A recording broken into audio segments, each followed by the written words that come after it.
Olá para quem nos assiste, quem nos acompanha nesse 5º Congresso Nacional de Direito Digital. É com grande satisfação que nós estamos agora com mais um painel. Olha, agora é um painel internacional, hein? Aqui nesse 5º Congresso Nacional de Direito Digital, que é organizado pela Comissão de Direito Digital, Startup e Inovação da nossa OAB aqui do Amazonas. Eu sou Aldo Evangelista, advogado em Direito Digital aqui na Amazônia. Esse evento também é realizado e tem como organizador também a Digital Law Academy. Aqui eu aproveito para parabenizar o seu presidente, o Dr. Coriolano Camargo, que é um grande entusiasta, uma grande pessoa que vem difundindo a educação digital e o direito digital há anos aqui no Brasil, uma das grandes autoridades no ramo no Brasil. Também faz parte da organização a nossa comunidade de inovação jurídica da Amazônia, a Inovalol, e também há alguns apoiadores. Temos como apoiador desse grande evento a Comissão de Direito Digital da OAB de Santa Catarina, a qual o nosso palestrante internacional, se eu não me engano, também faz parte como membro de honra da Comissão de Direito Digital da OAB Santa Catarina. Também temos o apoio também nessa realização desse evento à Comissão de Direito Digital Butantã São Paulo, da AB2L e da nosso portal Juristas. Aqui eu agradeço ao CEO Wilson Roberto por todo esse apoio aqui da Jurista. Assinem cada vez mais a Jurista, utilize aí a sua plataforma e as suas assinaturas eletrônicas e digitais.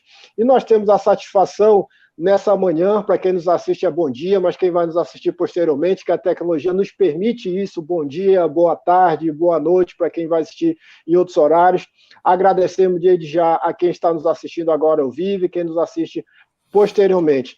Temos a satisfação aqui de receber Manuel Davi Macemo, uma grande autoridade aí no cenário, na verdade, internacional do direito digital, uma grandiosa pessoa com várias ideias e várias pesquisas e estudos aprofundados com relação ao direito digital. O professor, me permita se chamar, doutor Manuel Davi Macemo, é professor adjunto e encarregado de proteção de dados da Politécnica de Beja, em Portugal. Então, aí, por isso que eu falei que é uma palestra internacional, que o professor está lá em Portugal, então o nosso evento acaba abrindo aqui uma porta e deixa de ser nacional e passa a ser um evento internacional nesse momento, onde também o professor integra a coordenação do laboratório UBNet, Segurança, Informação e Cybercrime, e do MES, e também possui o MES, que é o Mestrado em Engenharia de Segurança da Informação. Aqui no Brasil, ele faz parte do grupo de trabalho em Direito Digital e Compliance da Fiesp São Paulo e da Comissão de Direito Digital da OAB de Santa Catarina. Pertence ainda à EDEN, que é a Rede de Especialistas em Proteção de Dados da Europol, Agência Europeia de Polícia. Bom dia, doutor Manuel Macemo. Boa tarde. Boa tarde, verdade, para você, bom dia para a gente. Boa tarde. Com grande satisfação recebê-lo. Sim, o gosto é meu. Nós estamos com 5 horas de diferença de Manaus. Verdade. Mas eu tenho muito gosto em estar convosco e ainda mais em voltar a esta iniciativa de Congresso Nacional de Direito Digital. Eu sinto muito honrado por ser o único, formalmente não brasileiro, mas eu já fui cooptado por vocês. Estou aqui não apenas a título pessoal, mas com muita honra como membro da Comissão de Direito Digital da OAB Santa Catarina. Muito bom. Bem, e se o nosso presidente em exercício, Aldo Evangelista, permite, vamos em frente. Vamos em frente porque o tempo é curto e há sobreposições. Neste painel... Muito obrigado. Muito obrigado eu. Mas neste painel eu tenho constatado, quer pela programação, quer pelas falas dos colegas muito qualificados que me precederam, que o foco tem estado na prova e no acesso à prova. Inclusive no acesso à prova que se encontra fora do Brasil. E esse é o grande problema. O facto de o Brasil estar, em grande medida, e até hoje, desconectado dos sistemas de cooperação em matéria de cibercrime. Bem, nós sabemos que o vosso Supremo Tribunal Federal passa aí por uma espécie de vertigem de jurisdição universal. Mas, na realidade, por muito que falam os tribunais brasileiros, inclusive o STF, se forem pedidos dados necessários num processo, inclusive num processo criminal, ou sobretudo num processo criminal, que venha para um tribunal europeu, ou para um tribunal dos Estados Unidos, ou do Canadá, ou do Japão, a via possível, em quase todos os casos, é a carta precatória, e que vai ficar aguardando oportunidade. E como questões de crime informático, cibercrime, temos mais de cibercrime, ir fixando terminologia, funcionam muito rapidamente e a prova pode desaparecer rapidamente e necessita de ser obtida e preservada, em grande medida essa oportunidade se perde. E o Brasil já percebeu isso. E eu vou passar com a vossa licença a compartilhar tela. Eu estou aqui, janela. Espera aí. Sim.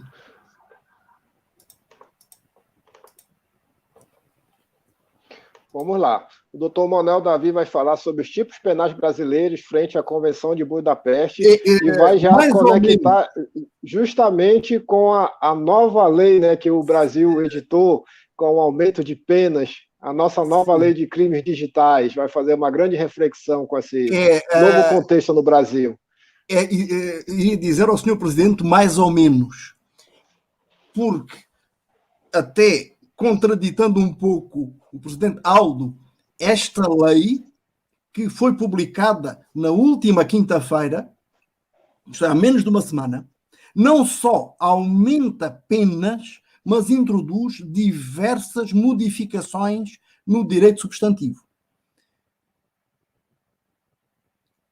E, aliás, há uns minutos, eu estava vindo para casa e lembrei uma afirmação de um jurista alemão do século XIX, Julius von Kirchmann, que escreveu e depois tem sido muitas vezes citado algo assim: o legislador, com 3 palavras no texto de lei, entenda-se, manda para o lixo bibliotecas inteiras de doutrina.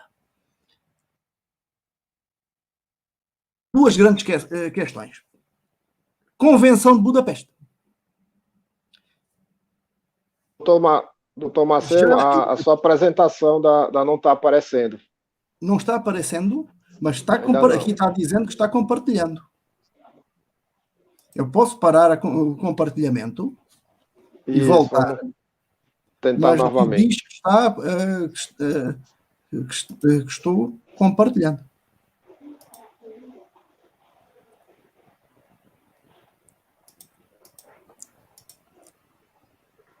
Consegue ver?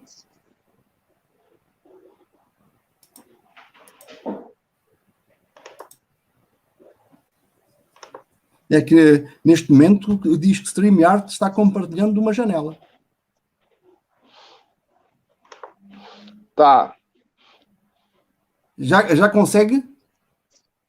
Agora apareceu. Ainda bem. Então vamos lá. Em termos internacionais, essa referência já existe, e já existe há quase 20 anos, que é uma convenção sobre o cibercrime, Convenção de Budapeste, do Conselho da Europa. O Conselho da Europa é uma organização de cooperação política e cultural que não tem que ver com a União Europeia, aliás, é mais semelhante ao que aí tem a Organização dos Estados Americanos.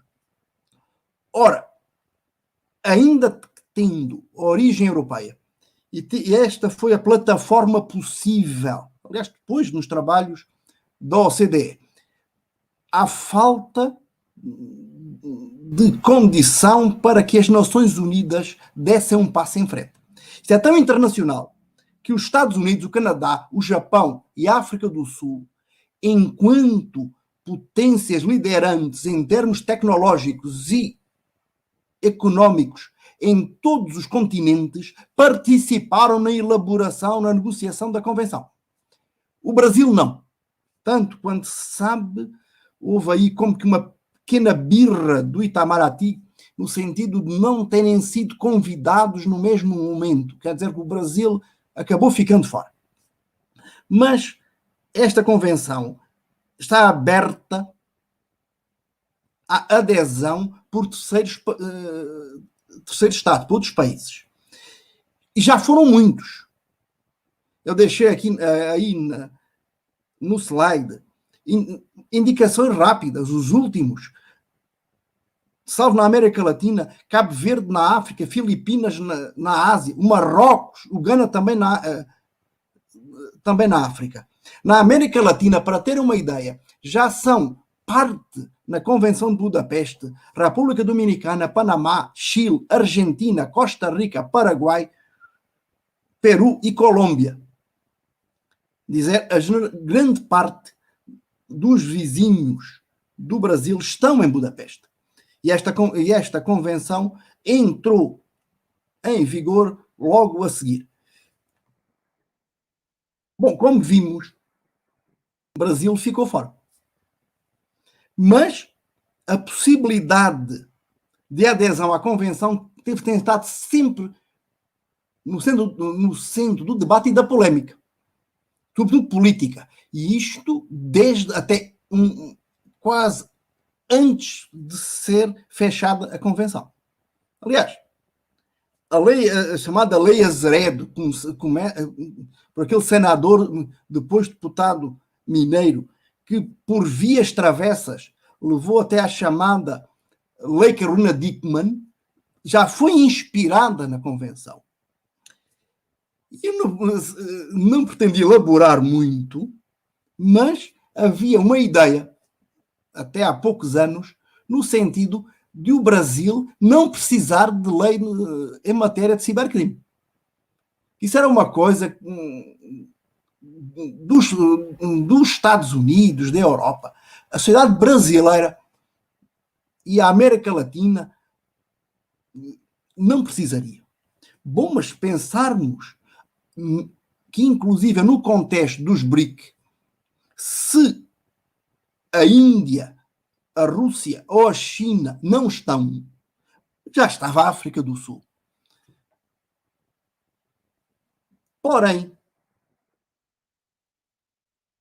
a vida muda. E abril de 2013 passaram a existir efetivamente as primeiras leis no Brasil em matéria de crimes informáticos.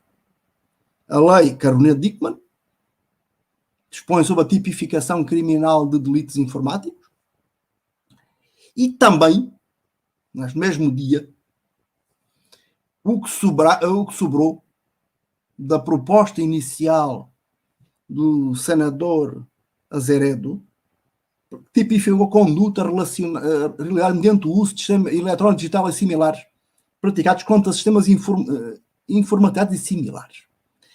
Ficou apenas no que se refere, ou só sobrou, a questão dos cartões de crédito. Bom, mas o Brasil, neste momento, está literalmente à porta da Convenção de Budapeste. Assim, houve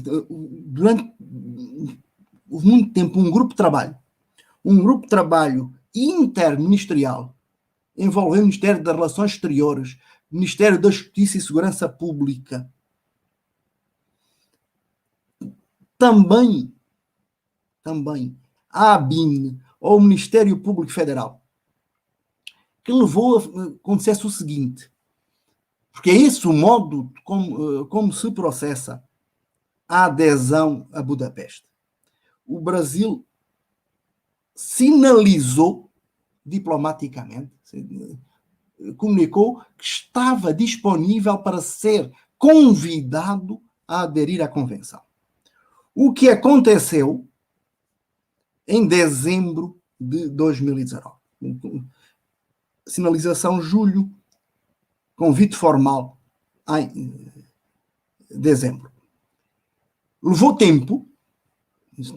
Aparentemente no Brasil estas coisas são lentas e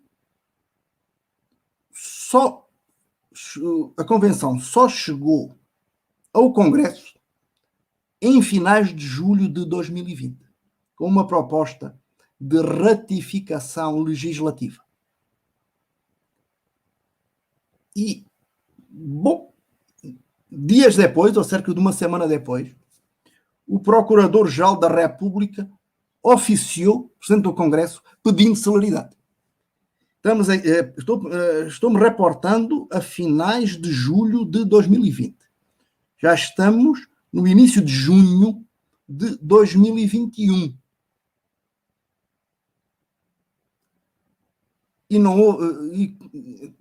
Pesquisei e não houve desenvolvimento. Aliás, na semana passada, a 21 de maio, sim, quase um pouquinho na semana anterior, o tempo passa, há um deputado que protocolou um requerimento de audiência pública para debater o que é que se passa com a Convenção de Budapeste. É interessante verificar que este deputado, até do PT, era um partido que se tinha oposto a que o Brasil entrasse no sistema de Budapeste. Bom, mas se até o PT já assume, estará iminente por dias, por semanas, pelo menos, é o que o Ministério Público Federal, a Polícia Federal, os peritos almejam, gostariam que acontecesse mesmo. Bom, e o problema é que estamos aqui com a nova lei, com a lei da lei da última quinta-feira. É que a Convenção de Budapeste tem uma natureza tripla, trata três matérias: direito penal material, direito processual penal e ainda cooperação internacional entre os judiciários e as polícias. Já diz aqui, estava escrito neste slide, preparado à palestra, quando estive ouvindo os colegas que me precederam. E a questão do interesse maior do Brasil tem a ver com a componente processual, com a obtenção e preservação da prova e o funcionamento da cooperação internacional entre polícias e nos sistemas de justiça, para que, quando a justiça brasileira pede prova, a resposta seja muito rápida. Aliás, estou para vos dizer que no sistema de Budapeste existe um instituto que é o 24/7. Isto é, interlocutores disponíveis 24 horas por dia, 7 dias por semana. Até porque o mundo gira e o crime informático não conhece nem fronteiras, nem horas. Mas para que o Brasil entre no sistema de Budapeste em matéria de direito processual penal, de cooperação internacional, vai precisar de ajustar também o seu direito penal material. Daí o questionamento. Como vai ser com esta nova lei e o que ainda faltará fazer? Apenas para recordar que esta lei foi o resultado de um projeto, este sim, muito rápido. Quer dizer, o projeto foi protocolado, projeto de lei, em 14 de setembro de 2020 e a 27 de maio de 2021 já está sancionado e publicado. Também significa quando Senado e Câmara querem, os processos legislativos andam. E esta lei, o que fez, até mais do que simplesmente aumentar penas, foi alterar ou, inclusive, criar tipos relacionados. Agora vou usar a terminologia e a ordenação da Convenção de Budapeste, infrações contra a confidencialidade, integridade, disponibilidade de dados e sistemas informáticos. Aquilo que a maioria da doutrina brasileira designa por crimes informáticos puros ou stricto sensu. Aqueles atos que nem sequer são concebíveis fora de um meio ambiente informático. Na Convenção de Budapeste surge no artigo 2º o crime de acesso ilícito. Vejam comigo. Quando praticado intencionalmente, isto é, exige dolo, e um dolo, mas já um dolo genérico, o acesso ilícito a um sistema informático no todo ou parte do sistema. Além disso, isto é a base, permite aos Estados-parte que prevejam a exigência que seja cometida por meio da violação de medidas de segurança. Este é um dos aspectos que caiu com a nova lei relativamente à redação originária com a lei Caruna-Dickmann, ou é alternativa, ou juntando com um dolo específico, intenção de obter dados informáticos ou qualquer outra intenção. Ou ainda que pudesse exigir que o sistema estivesse conectado a outro sistema informático, estivesse na rede. Poderia não se aplicar a sistemas offline.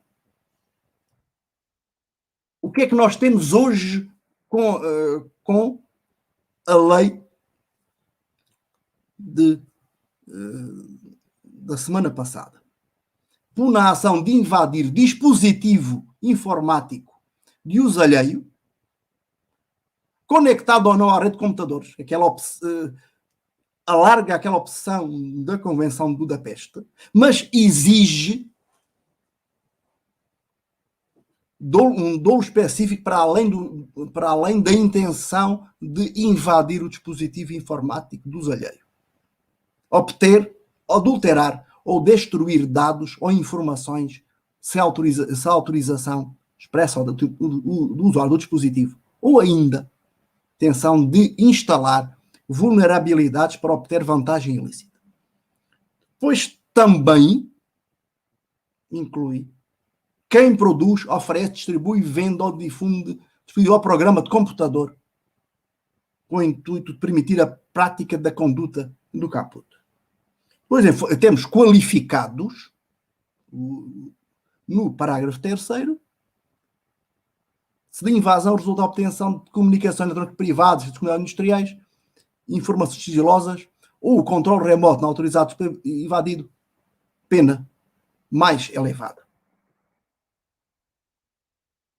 Ora, também aí o mesmo se passa de forma qualificada se houver divulgação, comercialização ou transmissão a terceiros. Isto é a nova redação, o artigo 154, letra A do Código Penal. Como terá ficado claro até da minha fala, a nova redação desse artigo do Código Penal é compatível com o artigo 2º da Convenção de Budapeste. Desde que, isto é, a referência em termos de objeto da ação no Código Penal brasileiro é um dispositivo informático, enquanto em Budapeste é um sistema informático. O sistema informático é definido logo no artigo 1º, a linha A da Convenção. Equipamento ou conjunto de equipamentos interligados ou relacionados entre si que asseguram, somente ou em conjunto, pela execução de um programa, o tratamento automatizado de dados. Bem, não vejo obstáculos textuais, conceituais, para considerar que o dispositivo tenha que ser um equipamento físico tangível, tenha que ser um celular, um note, um tablet. Poderão aqui perfeitamente caber máquinas virtuais ou espaços dentro da nuvem.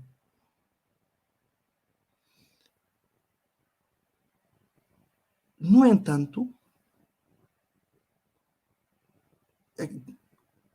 se perfeitamente encaixa, fica faltando, e vamos vendo as insuficiências, a criminalização em si mesma da interferência em dados, também podemos dizer de dano de dados, sim, porque o que hoje acontece no artigo 163 do Código Penal do crime de dano, e aqui também, e voltamos atrás, no caput do 154, letra A, é adulteração ou destruição de dados ou informações como qualificador do dolo. Dito de outro modo, a destruição de dados sem invasão continua não sendo criminalizada no Brasil. Pensando também em insuficiências dentro destes crimes informáticos puros. Existe um tipo, no artigo 5º da Convenção de Budapeste, da interferência em sistema. O sistema não é destruído, mas é paralisado, como acontece, por exemplo, no ataque DOS ou DDoS. Ou então quando é colocado lá dentro um verme. E poderíamos ir por um pouquinho pela 154A, aqui no parágrafo 1º. Com boa vontade. Mas, indo em frente, no Código Penal brasileiro já há 2 subsídios para isto. Um deles é até recente, de outubro de 2009. São os crimes de interrupção ou perturbação de serviço, eu vou saltar, informático, telemático ou o atentado contra a segurança de serviço de utilidade pública. Este de 2019 tem a ver com a introdução na Lei Geral das Telecomunicações da internet enquanto serviço de utilidade pública. Teríamos aqui parte do âmbito de aplicação do crime de interferência em sistema abrangido, mas apenas ou quase exclusivamente perante infraestruturas críticas de comunicação. Além disso, também encontramos no artigo 154A, no parágrafo 1º, a previsão continuam sendo crime os atos de quem produz, oferece, distribui, vende ou difunde dispositivo ou programa de computador destinado a efetivar a ação criminalizada no caput. Bem, para bater certo com Budapeste, não só seria necessário pensar em termos de dispositivo ou programa, mas temos que juntar palavra-passe, código de acesso ou dados similares. E, além disso, não ficar apenas no âmbito da invasão, mas esses atos que de outro jeito seriam atos preparatórios logo não penalizados, a este conjunto de infrações.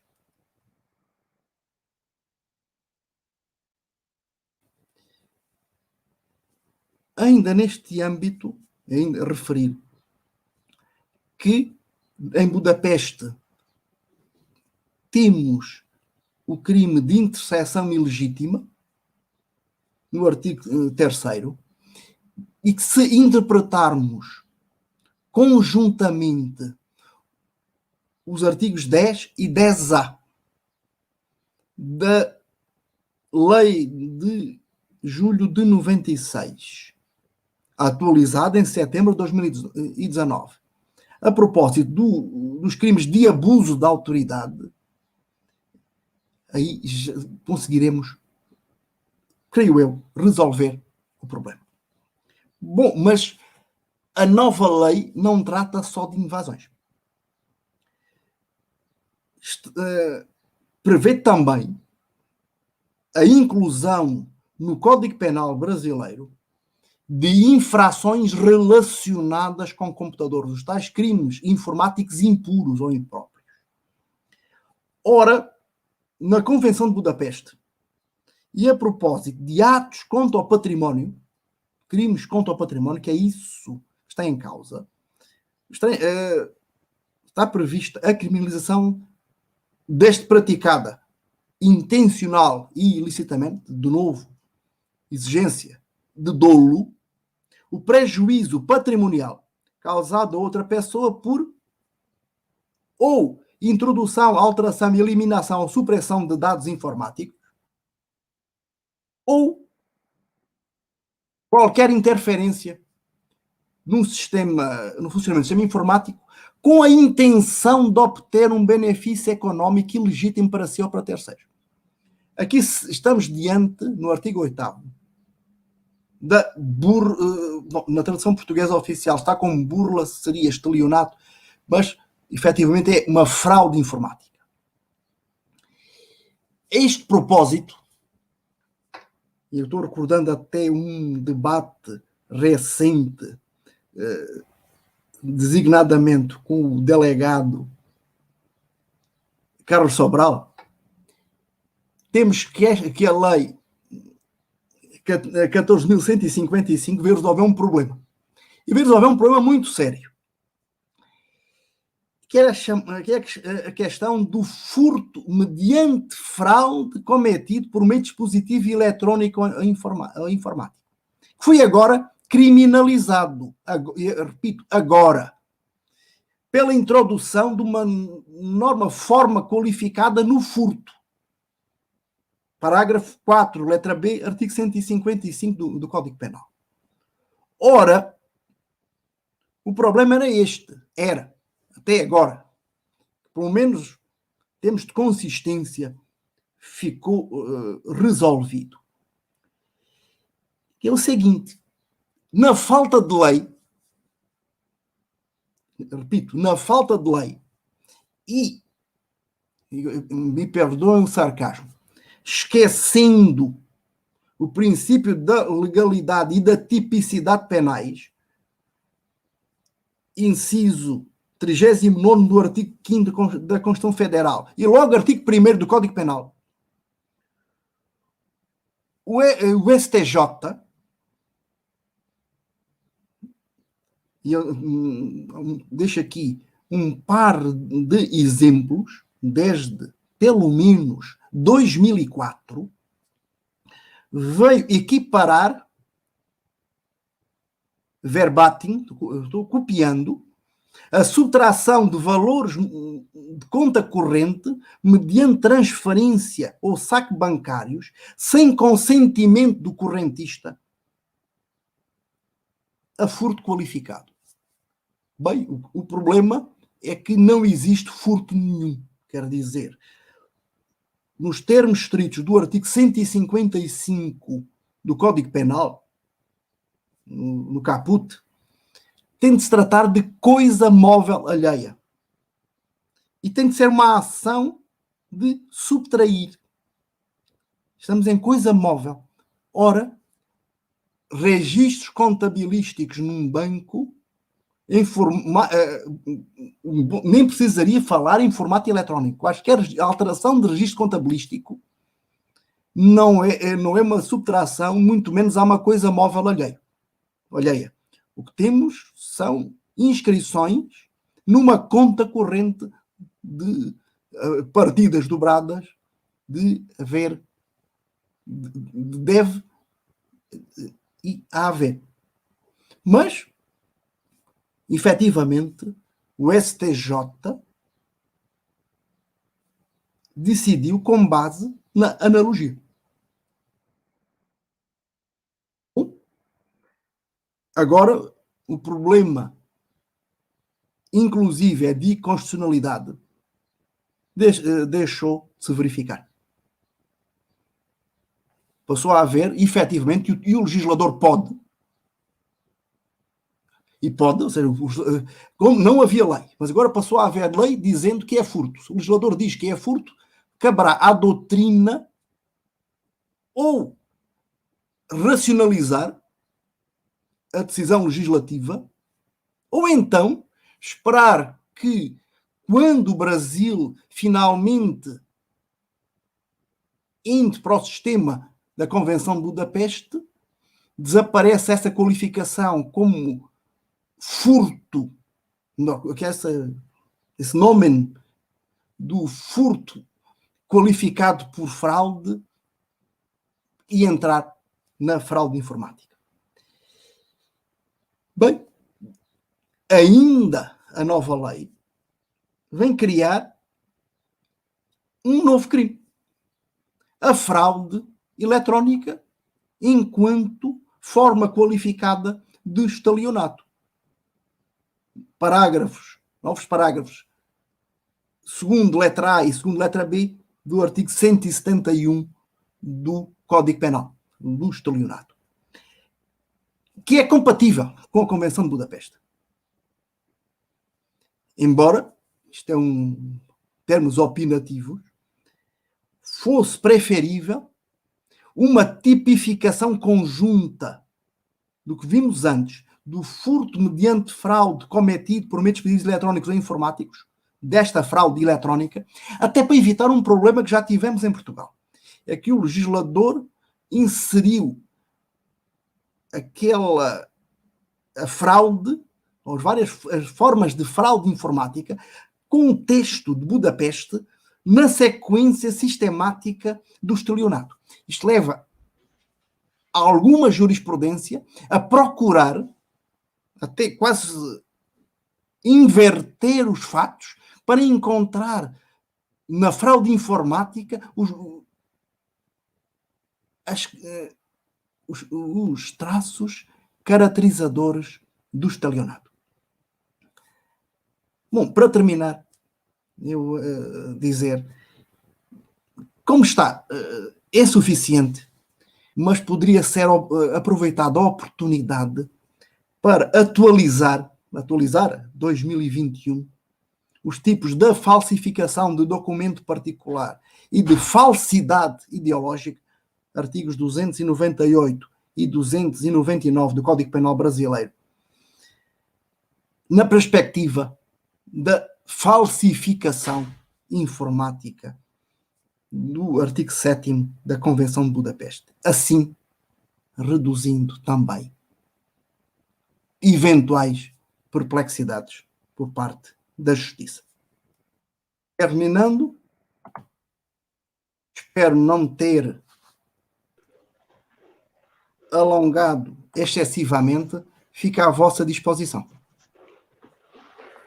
Muito obrigado, que maravilhosa apresentação, doutor Manuel Davi, que grandes ensinamentos, grandes reflexões.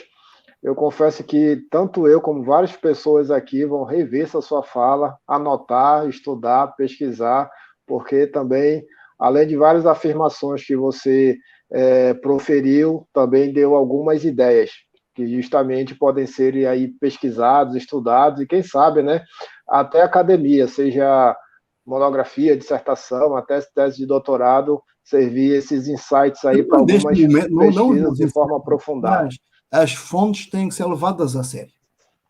Quase o que foi publicado desde quinta, sexta-feira, foi tudo assim, meio jornalístico, muito leve, aumenta as penas. Isto vai... mas praticamente ninguém se deu ao trabalho de verificar que há alterações de substância e inclusive a criação de 2 crimes novos. Verdade. Resolvendo o problema, sim, porque para haver furto tem que haver coisa móvel tangível. E tem que ser alheia. Os dados em si, quer dizer, a informação não estruturada, não têm dono. A informação, as ideias não têm dono.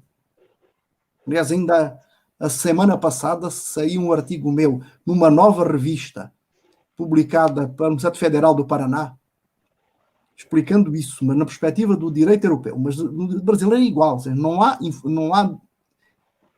há direitos sobre a informação. Até formas de proteção indireta no que se refere, por exemplo, ao segredo comercial industrial, como está no Código do Código Industrial, ainda a propósito da concorrência desleal ou de informações classificadas por lei. Mas fora isso, não há direitos sobre informação. Isso, claro, descontando o Código Industrial, direitos autorais. Mas se não há coisa tangível, muito menos ela pertence a outra, ou seja, não é alheia, não há furto.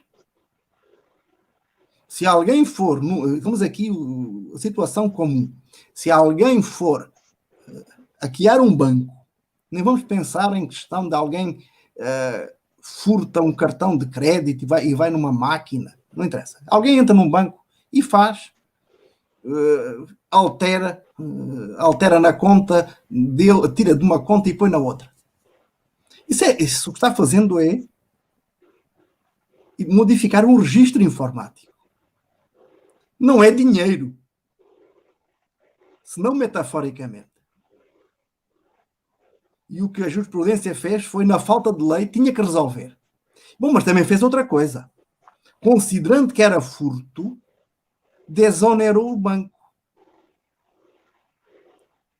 Sim, porque a pessoa foi furtada. E se o dinheiro não for recuperado, quanto muito poderá pedir uma indenização ao banco. Sim, porque certamente o banco tem backup do registro. E como seria um dever do banco garantir a segurança? O banco recebeu o dinheiro do cliente, se não qualificando como furto, se houve uma alteração do registro, isto é um problema do banco, não é um problema do cliente. Quer dizer, as decisões dos tribunais não são inócuas. Bom, mas neste momento, bem ou mal, o problema da atipicidade desapareceu na quinta-feira. Verdade, professor. Que grandes ensinamentos, e temos realmente muito a avançar nessa seara dos crimes digitais, tanto no Brasil e outros locais do mundo também. E aí deságua também para a perícia digital forense e também para as provas digitais.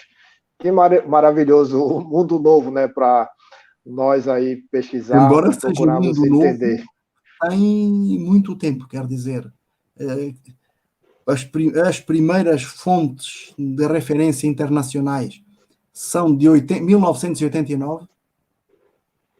Portugal tem lei sobre quase tudo isto desde 1991. Tenho mesmo muitas dificuldades em entender como é que atos como este não estavam efetivamente tipificados até agora, e a própria invasão, o acesso ilícito, o acesso ilegítimo, não estavam em letra de lei desde finais de 1912. Quer dizer, mais de 20 anos depois de cá. O que não se compreende face ao nível de desenvolvimento económico e tecnológico do Brasil. Com pena é que a legislação não tem acompanhado o desenvolvimento da sociedade brasileira. Eu tenho pena. Terá que ver, certamente, com as prioridades do legislativo. Muito bom, professor Manuel Davi Macemo. Desde já, em nome da organização, a gente agradece essa sua brilhante apresentação, seus ensinamentos no nosso 5º Congresso Nacional de Direito Digital. Já fica aí aberto o convite também para você participar dos nossos futuros eventos também. E quando puder, venha aqui no Brasil novamente, venha aqui na Amazônia também, quando for possível, né? Eu já passei um calor assim brutal aí em Manaus. Até fiz uma coisa que eu detesto. Foi passar uma tarde de sábado dentro de um shopping porque tinha ar-condicionado. Eu lhe entendo. Eu lhe entendo. Aqui é um tanto cultural as pessoas irem para o shopping, mas justamente você já percebeu dos motivos, né? Em outras cidades, as pessoas vão para a praia, vão para a praça, aqui justamente vai para shopping, o shopping aqui funciona de segunda a segunda. E tem cidade no Brasil que feriado, domingo, shopping não funciona, porque justamente a cultura é ir para outros locais. Professor, sim, a gente agradece, tá bom? No seu caso, fogem para Salinas, não é? Na sua... Salinas, Alter do Chão. Fogem para Salinas. Salinas, Alter do Chão, aqui em Manaus tem praias também, verdade. Muito obrigado pelos seus ensinamentos, professor. Para quem nos assiste também, muito obrigado. Quem nos assiste agora ao vivo, para quem vai nos assistir posteriormente. Vocês podem me encontrar, eu, Aldo Evangelista, nas minhas mídias sociais, que é meu nome, LinkedIn, Instagram, meu nome é Aldo Evangelista. E você, professor, caso alguém precise entrar em contato, até para aprender mais com você, tem alguma forma, algum meio? Não, mas como eu tenho um sobrenome pouco comum, se alguém digitar em qualquer rede social Manuel Davi Maceno, basta só o Maceno, vai lá direto. Então tá bom. Muito obrigado. Lembrando que hoje, no final da tarde, a gente tem a nossa abertura do Amazônia Liga, o Hackathon, que é o maior evento de inovação jurídica aqui na Amazônia, o Hackathon que nós estamos fazendo pela terceira vez, que é um evento que acontece em conjunto ao nosso 5º Congresso de Direito Digital. Mas a abertura hoje do Amazônia Legal Hackathon acontece após a última palestra de hoje, que a última palestra de hoje é da doutora Patrícia Peck. E o Amazônia Legal Hackathon ele acontece nos 3 dias. A abertura é hoje, ocorre amanhã também, e a final será na quinta-feira, a partir das 15, 16 horas. 15 horas daqui em Manaus, 16 horas em Brasília, e em Portugal são 5 horas a mais, né? Já fica de madrugada. Então tá bom, professor Manuel Davi Maceno, uma grande satisfação, muito obrigado e tchau, tchau a todos.